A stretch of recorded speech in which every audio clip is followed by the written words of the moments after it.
আসসালামু আলাইকুম, কেমন আছেন সবাই? যে যেখানে আছেন আশা করি আল্লাহর রহমতে ভালো আছেন, সুস্থ আছেন। আজকের দিনটা খুবই চমৎকার, তাই না? মেঘের দিনের পরে মানে 2 দিন হয়ে গেছে, আবার কখন যে মেঘ চলে আসে বলাটাও মুশকিল। আবহাওয়াটা ভালোই, কিন্তু গরমটা কিন্তু পড়তেছে আবার ঠিক আগের লেভেলে গরম চলে আসবো দেখেন বলা কয়েকদিন পরে।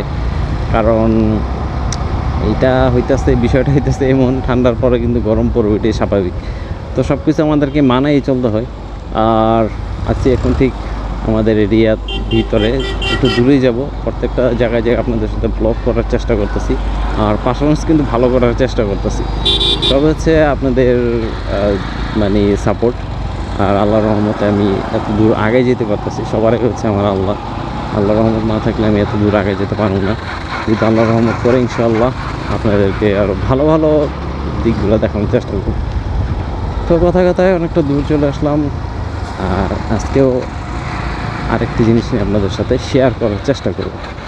যেটা হইতেছে, আমরা সবসময় যে বাইকের মোবিলগুলো চেঞ্জ করি, তো এটা একটু খেয়াল করে আপনারা চেঞ্জ করবেন, ঠিক আছে? কারণ বাজারে কিন্তু অনেক অনেক ধরনের মোবিল চলে আসছে। তো আমার মতে কিছু কিছু মোবিল আছে যেগুলো দেখতে সুন্দর, কিন্তু 2 নম্বর খুবই ধরাটা কিন্তু মুশকিল। আমরা তো দোকানদারের উপরে মানে বিশ্বাস করে একটা জিনিস কিনা ফেলে যে না এটাই ঠিক আছে, দোকানদার যদি বলে এটা ভালো, এটা ভালো।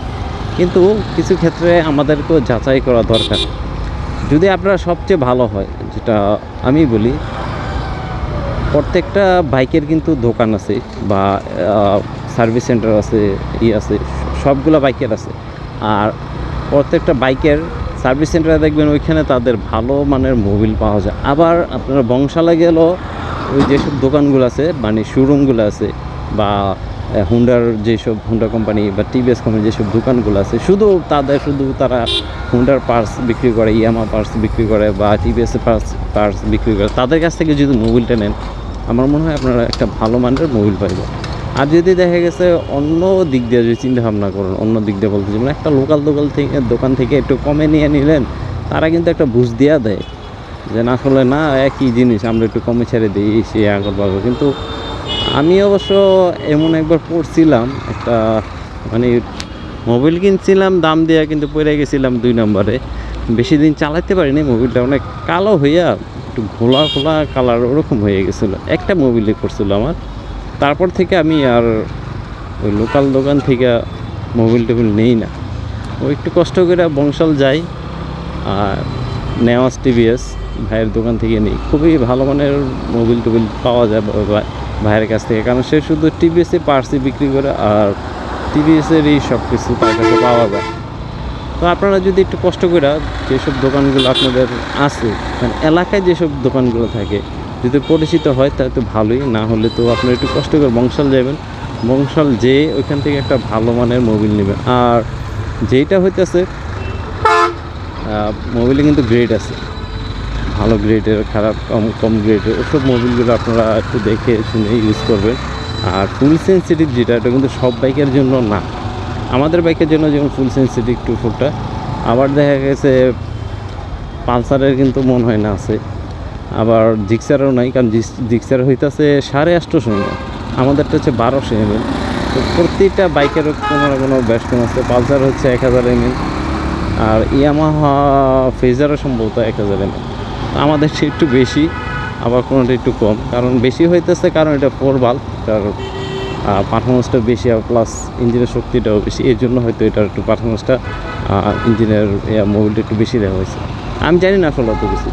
আর ফুল সেন্সিটিভ ধরার কারণ হইতেছে একটাই, কারণ এই মোবিল পারফরমেন্স খুবই ভালো, ইঞ্জিন খুবই ঠান্ডা রাখে আর কি। আপনার বাইক রাইড না করলে বোঝা যায় না। আমি ফার্স্টে থেকেই এই মোবিলটা ইউজ করতেছি। তো যারা টিভিএস 4B ইউজ করেন, আমি একটা জিনিস সাজেস্ট করবো, আপনারা যদি একটু টাকা বেশিও লাগে, আপনারা 2.4টা নেন, কারণ ওটা দিয়ে আপনারা মিনিমাম 2000 কিলো চালাতে পারবেন, কম করে হলেও 2000 কিলো রান করতে পারবেন। তারপর দেখবেন মোবিল কত ভালো থাকে।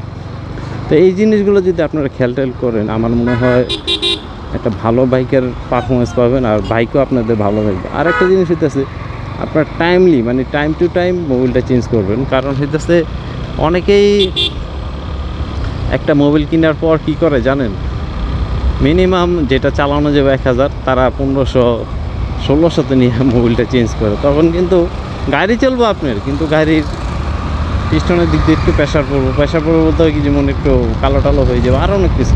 তো আমি ফার্স্ট টাইমে দেখা গেছে 1000ও মোবিল চেঞ্জ করে ফেলেছি। এটা যখন ফার্স্ট টাইম গাড়ি কিনছিলাম তখন প্রত্যেকটা মোবিল আমি 1000-এ চেঞ্জ করতাম। তারপরে আস্তে আস্তে আস্তে আস্তে আমি একটু বাড়াইছি। এখন আমি দেখা গেছে 2000-এ চেঞ্জ করি। এখন বেশি দিন না, হয়তো 3-4টা মোবিল হইব 2000 চেঞ্জ করতেছি। তাই আসলে প্রত্যেকটা জিনিস ধাপে ধাপে যদি আমরা বাইকের সিস্টেমগুলো করি, আমার মনে হয় বাইকের খুবই ভালো পারফরমেন্স পাওয়া যায়।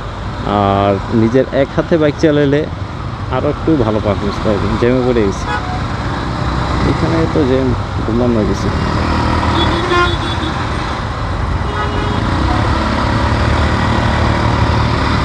যাই একটু চিপা ব্যবহার করতে হবে, আবার পারলাম না। উস্তাদের মাই শেষ রেতে বুঝলাম না কিছু, এত জ্যাম পড়ার কারণটা কি। তো আছে এখন ঠিক পোস্তকলা ব্রিজের উপরে। আর আর কি, খালি তো হারার করতেছি, সামনে কি আছে বুঝতেছি না তো কিছু, দেখা যেতেছে।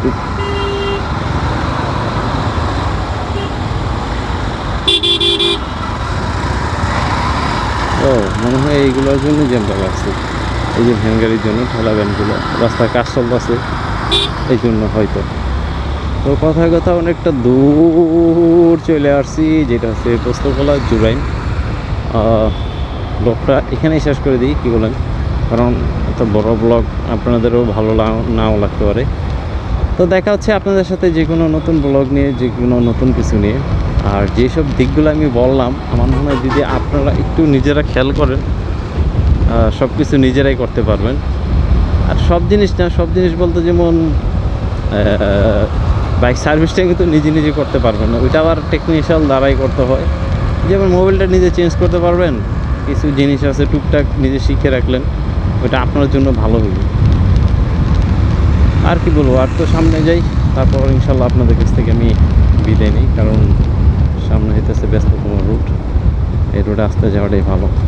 আর যে নিয়ম করছে সরকারে 30-এ, সব জায়গার না কিন্তু 30, অল্প কিছু জায়গায় 30-এ, বাদ বাকি জায়গায় আগের মতো স্পিড।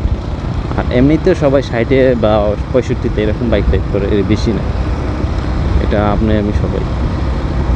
তো যাই হোক, অনেক কথা বললাম, যদি কোনো ভুল হয়ে থাকে সকল আপনার দৃষ্টি দেখবেন। আর ভালো লাগলে আমার চ্যানেলটা সাবস্ক্রাইব করতে পারেন, আপনাদের সাপোর্টে আমি অনেকটা এগিয়ে যেতে পারবো ইনশাল্লাহ। সকলে ভালো থাকবেন, সুস্থ থাকবেন, দেখা হচ্ছে আপনাদের সাথে যে কোনো নতুন কোনো ব্লগ নিয়ে। বিদায় নিচ্ছি এখান থেকে, আল্লাহ হাফেজ।